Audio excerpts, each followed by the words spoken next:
آج ہم میزان الصرف کا سبق نمبر 6 شروع کر لیتے ہیں۔ چلیے دیکھیے، بسم اللہ الرحمن الرحیم، صلو علی الحبیب صلی اللہ علی محمد صلی اللہ تعالی علیہ وسلم۔ دیکھیے آپ ہیڈنگ دیکھ رہے ہیں، فوائد نافعہ۔ فوائد یہ فائدے کی جمع ہے، یعنی فائدہ یعنی ایک فوائد، بہت سارے فائدے۔ نافعہ نفع دینے والے، نفع بخش، یہاں سے چند فوائد نفع بخش بیان فرما رہے ہیں۔ دیکھیے بتا رہے کہ عبارت دیکھیے، این ہما کے گفتہ شد بحث ماضی مطلق بود، یعنی کہہ رہے کہ ہم نے کل کے سبق میں، پرسوں کے سبق میں جو پڑھا، یہ تمام جو کچھ کہا گیا یہ بحث ماضی مطلق کی تھی۔ کس کی تھی؟ ماضی مطلق۔ چونکہ ماضی کئی قسمیں آپ نے پڑھی، ماضی مطلق ہوتا، ماضی قریب ہوتا، ماضی بعید ہوتا، ماضی استمراری ہوتا، ماضی احتمالی ہوتا، ماضی تمنائی ہوتا ہے، کافی ہے نا ماضی کی قسمیں۔ تو ماضی مطلق کی آپ نے بحث یہاں تک آپ نے پڑھ لی ہے اور یاد بھی کر لی ہوگی، ٹھیک۔ تو انہوں نے بتا دیا یہاں سے طلباء کے ذہن کو ابھارنے کے لیے، تاکہ وہ سمجھ جائے اچھا کہ ہم نے اب تک جو پڑھا ماضی مطلق پڑھا تھا، معلوم تو تھا لیکن ذہول ہو جاتا ہے، پھر بھی اس کے ذہن کو ابھارنے کے لیے بتا دیا جاتا ہے۔ اب یہاں سے بتا رہے ہیں چند فائدے کہ جب آپ نے ماضی مطلق کے بارے میں تو پڑھ لیا کہ ماضی مطلق کیسے بناتے ہیں، اس کی گردان کیسے ہوتی ہے، تمام آپ نے پڑھ لیا۔ ماضی مطلق کو ماضی مطلق اس لیے کہتے ہیں کہ ماضی مطلق میں قید نہیں ہوتی کہ قریب ہے یا بعید، بلکہ ماضی مطلق وہ ہے جس سے گزرے ہوئے زمانے میں کسی کام کا ہونا یا کرنا سمجھا جائے اور اس میں معلوم نہ ہو کہ تھوڑا زمانہ گزرا ہے زیادہ، مطلقاً، اس لیے اس کو ماضی مطلق کہتے ہیں۔ ماضی مطلق کی تعریف بھی یہی ہے۔ اب یہاں سے بتا رہے ہیں کہ چوں خواہی کہ ماضی قریب یا بعید یا استمراری وغیرہ بنا کنی، اب جب تو چاہے کہ ماضی قریب یا ماضی بعید یا ماضی استمراری وغیرہ وغیرہ، یعنی ماضی احتمالی، ماضی تمنائی بنا کنی بنائے، یعنی یہاں سے آپ ماضی قریب بنانے کا قاعدہ بتا رہے ہیں، ماضی بعید بنانے کا قاعدہ، ماضی استمراری بنانے کا قاعدہ، ماضی احتمالی بنانے کا قاعدہ، ماضی تمنائی بنانے کا قاعدہ یہاں سے بیان کر رہے ہیں کہ اب ہم باقی ماضی کے صیغے کس طریقے سے استعمال کریں گے، کیسے بنائیں گے، ٹھیک۔ تو اب یہاں سے بتا رہے ہیں، دیکھیے، پس اگر لفظ قد بر ماضی مطلق داخل کنی ماضی قریب گردد، کہنے پس اگر آپ لفظ قد ماضی مطلق پر داخل کریں گے، داخل کریں تو ماضی قریب گردد، ماضی قریب ہو جائے گا، ٹھیک ہے۔ یعنی ماضی مطلق کیا تھا؟ فاعلہ، ماضی مطلق ہے، تو اگر آپ اس پہ قد لگا دیں گے، قد، تو ماضی قریب بن جائے گا۔ ماضی قریب کسے کہتے ہیں؟ یعنی ماضی قریب وہ ہے جو قریب کے گزشتہ زمانے پر دلالت کرے، جو ابھی قریب گزرا، چونکہ وہ حال سے جو یہ وقت چل رہا ہے اس سے قریب ہوتا ہے، اس لیے اس کو قریب کہتے ہیں، ٹھیک۔ یہ ماضی قریب کی تعریف ہوئی۔ تو فعلہ اس ایک مذکر نے کیا، اور قد فعلہ اس ایک مذکر نے کیا ہے، تو اب اس میں ہے کا ترجمہ لگے گا۔ ضربہ اس ایک مذکر نے مارا، قد ضربہ اس ایک مذکر نے مارا ہے، ٹھیک، یہ فرق ہو جائے گا پھر۔ تو لفظ قد ماضی مطلق پر داخل کر دیں تو کیا ہو جائے گا؟ ماضی قریب ہو جائے گا۔ پھر آپ پوری گردان اسی طریقے سے کر لیں گے، جیسے فعلہ ہے تو آپ قد لگا دیں گے، صرف قد بدلے گا نہیں، قد ایسے ہی رہے گا۔ قد فعل، قد فعلا، قد فعلوا، قد فعلت، قد فعلتا، قد فعلنا، قد فعلتا، قد فعلتما، قد فعلتم، قد فعلتی، قد فعلتما، قد فعلتن، قد فعلتو، قد فعلنا۔ اسی طریقے سے آپ پوری گردان لکھ لیں اور اس کو یاد کریں، ٹھیک۔ تو یہ ماضی قریب بنانے کا قاعدہ ہوا۔ اب دیکھیے پھر آگے، وہ اگر لفظ، آگے دیکھیے، کانا داخل کنی ماضی بعید شود، اور اگر آپ لفظ کانا داخل کنی داخل کریں تو ماضی بعید شود، ماضی بعید ہو جائے گا۔ یعنی اگر آپ ماضی مطلق پر بتانا چاہ رہے ہیں کہ اگر ماضی مطلق پر قد داخل کر دیں گے تو ماضی قریب ہو جائے گا، اور اگر ماضی مطلق پر لفظ کانا داخل کر دیں گے، کانا کیا ہو جائے گا؟ ماضی بعید ہو جائے گا۔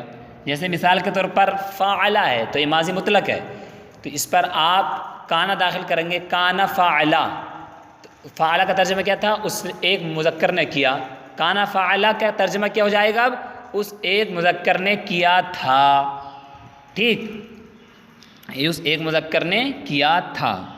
اور آپ یاد رکھیں اب کانا جو ہے یہ بدلے گا، یعنی جیسے واحد مذکر کا صیغہ کانا اور تثنیہ کا صیغہ میں الف آئے گا تو کانا میں بھی الف آئے گا، اور جیسے فعلا ہے تو کانا فعلا، اب فعلا تو اب کانا بھی اس سیم ٹو وہی علامت کانا میں بھی لگانی پڑے گی صیغے کی، تثنیہ کا صیغہ بنانا پڑے گا، یعنی کانا فعلا، ٹھیک، ایسی کانو فعلو، یعنی کانا میں ضمیریں بدلیں گی، کانا کا صیغہ جو ہے وہ بدلے گا، ٹھیک، کیونکہ کانا کی پوری گردان ہے، کانا کانا کانو کانت کانتا کننا کنتا کنتما کنتم کنتی کنتما کنتنا کنتو کننا، تو یہ اسی طریقے سے جیسا صیغہ بدلے گا ویسے ہی اس کا صیغہ بھی بدلے گا۔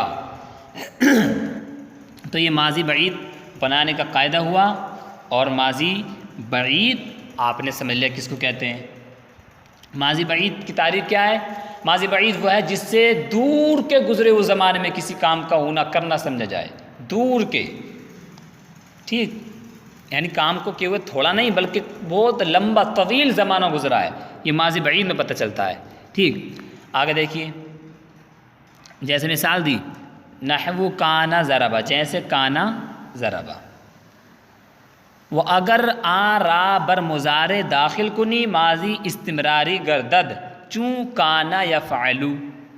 اب یہاں سے بتا رہے ہیں کہ اور اگر آرا اس کو، کس کو، یعنی کانا کو، بر مضارع داخل کنی مضارع پر داخل کریں تو ماضی استمراری گردد، تو ماضی استمراری ہو جائے گا، جیسے کانا یا فعلو، یعنی ماضی مطلق پر داخل کر دیں آپ تو کیا ہو جائے گا؟ ماضی بعید ہو جائے گا، اور اگر آپ کانا کو ماضی استمراری پر داخل کر دیں، ہاں اگر آپ مضارع پر داخل کر دیں تو ماضی استمراری ہو جائے گا۔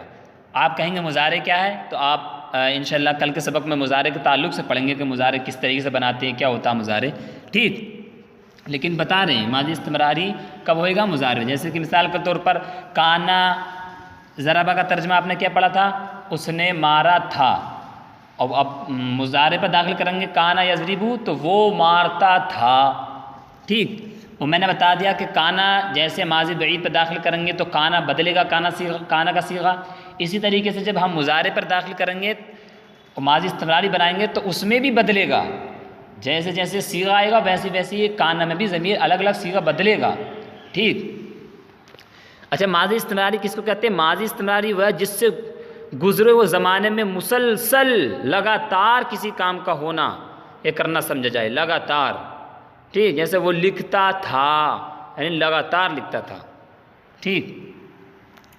اچھا، تو ہم نے ماضی قریب بنانے کا قاعدہ سنا، ماضی قریب کی تعریف، ماضی بعید کا سن لیا، اور ماضی استمراری کا بھی۔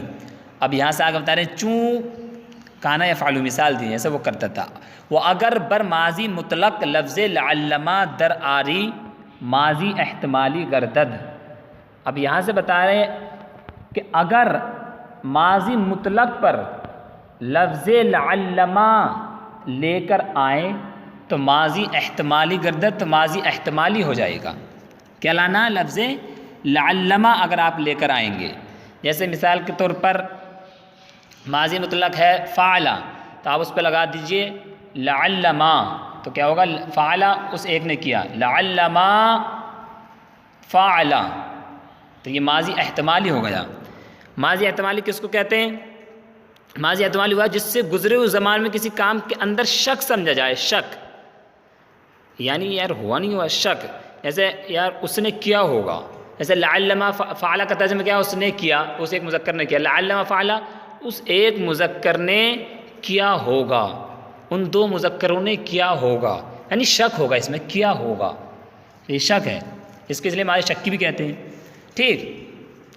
آگے دیکھیے، جیسے لعلما فعلا اس ایک مذکر نے کیا ہوگا، وہ ہم چنا اگر بجائے لعلما، اور اسی طریقے پر اگر لعلما کے بجائے یعنی لعلما کی جگہ لفظ لیتما داخل کنی، لفظ لیتما داخل کر دیں تو ماضی تمنائی گردد، تو ماضی تمنائی ہو جائے گا، جیسے لیتما ضربا، لیتما جیسے ماضی مطلق کیا؟ ضربا، تو لیتما ضربا کر دیں گے تو کیا ہو جائے گا؟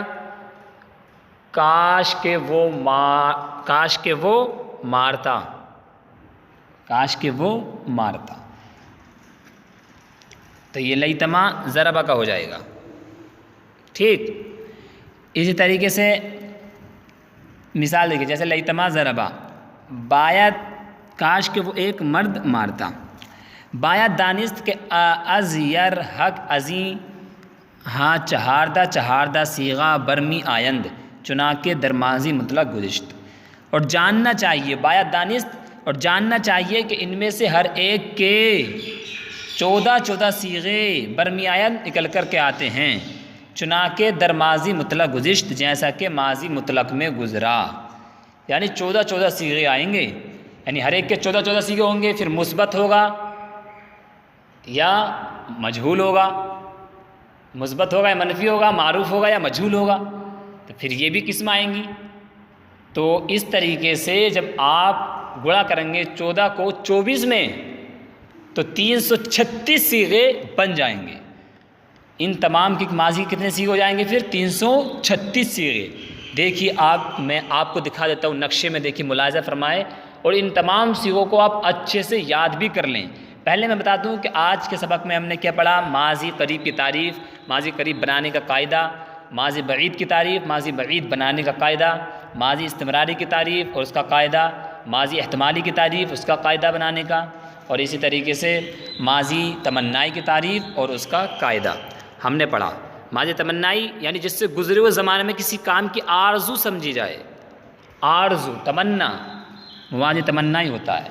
ٹھیک ہے، تو آپ اس کو اچھے سے یاد کر لیں تمام کو. جیسے کہ آپ نے تسہیل المصادر میں پڑھا تھا فارسی میں، اب ہم کو عربی میں کیسے بنانا ہے، عربی میں ہم کو کیسے بولنا ہے. جب آپ یہ سب معلوم ہوگا تو آپ کو عربی بولنا اور عربی کا ترجمہ کرنا پھر آپ کے لیے کوئی مشکل نہیں ہوئے گا. ٹھیک ہے، دیکھیے منشعی میزان و منشعی کتاب ہے نا، یہ اس کے آخر میں ایک نقشہ دے رکھا ہے. دیکھیے آپ آخر میں دیکھیے، اور یہ لکھ رہا ہے، دیکھیے جدول مشتمل بر سے صد وسیع و شش صیغہائے ماضی کے حفظ طلبہ را نہایت مفید بود و امتحانش موجب ترقی استعداد شود. کہہ رہے جدول، یہ جو جدول بولتے ہیں اس کو، جو پورا نقشہ تعویذ ہے، مشتمل بر سے صد 300، بر سے 3 صد 100 سی 300 وسیع شش سی 30 اور شش 6 336 پر مشتمل ہے. جدول 336 صیغوں پر مشتمل ہے، ماضی کے 336 صیغوں پر مشتمل ہے کہ یہ طلبہ کو ان کو یاد کرنا نہایت مفید، نہایت ہی فائدہ مند ہے، اور امتحان میں ترقی کا سبب بن جاتا ہے اور ان سے مدد مل جاتی ہے. دیکھیے آپ یہ دیکھ رہے ہیں، یہ ہر ایک کی ماضی مطلق مثبت معروف، ماضی مطلق مثبت مجہول، ماضی مطلق منفی معروف، ماضی مطلق منفی مجہول، یہ 4 ہو گئے اس کی. اب ایسی ماضی قریب مثبت معروف، ماضی قریب مثبت مجہول، ماضی قریب منفی معروف، ماضی قریب منفی مجہول، یہ ہو گئی. پھر ایسی ماضی بعید مثبت معروف، تو سب کی گردانیں پوری لکھ رہی ہیں، تو آپ ان کو اچھے سے پوری یاد کر لیں. اس کی یہ پورا نقشہ یاد کر لیں، منفی، مثبت، معروف، مجہول، قریب، بعید، سب کی یاد کریں. آگے دیکھیے ایسی یہ ماضی استمراری مثبت معروف، ماضی استمراری مثبت مجہول، ماضی استمراری منفی معروف، ماضی استمراری منفی مجہول، یہ سب پورا نقشہ یہاں پر بنا دیا ہے. ٹھیک ہے، دیکھیے کانا یہ بدل رہا ہے، دیکھیے کانا یہ ہے، جیسے ماضی بعید مثبت معروف ہے نقشہ، یہ دیکھیے نیچے تھوڑا، تو کانا فعلا، کانا فعلا، کانو فعلو، کانت فعلت، کانتا فعلتا، کننا فعلنا، کنتا فعلتا، کنتما فعلتما، کنتم فعلتم، کنتی فعلتی، کنتما فعلتما، کنتن فعلتن، کنتو فعلتو، کننا فعلنا. ٹھیک ہے، بس کانا بدلے گا. باقی جیسے یہ ہے، آگے دیکھیے ماضی استمراری منفی مجہول، تو اس میں ما لگا کے بنائیں گے آپ، ما کانا یفعلو، ما کانا یفعلانی، یہ مضارع. ٹھیک، جیسے ماضی احتمالی ہے تو اس میں لعلما ہے، جیسے لعلما فعل، لعلما فعل، لعلما فعلو، تو لعلما صرف ایسے رہے گا، باقی ماضی مطلب فعل صیغہ بدلے گا. ٹھیک ہے، تو آپ اس کو لیتما بھی ایسے رہے گا، اس کو اچھے سے یاد کر لیں، مجھے امید ہے آپ کے سمجھ میں آ گیا ہوگا۔ اس کے باوجود اگر آپ کچھ مزید معلوم کرنا چاہتے ہیں تو بلا جھجک معلوم کیجئے، رابطہ کیجئے، ٹھیک ہے، اس کو اچھے سے یاد کیجئے۔ چلیے صلو علی الحبیب صلی اللہ علی محمد صلی اللہ تعالیٰ علیہ وسلم۔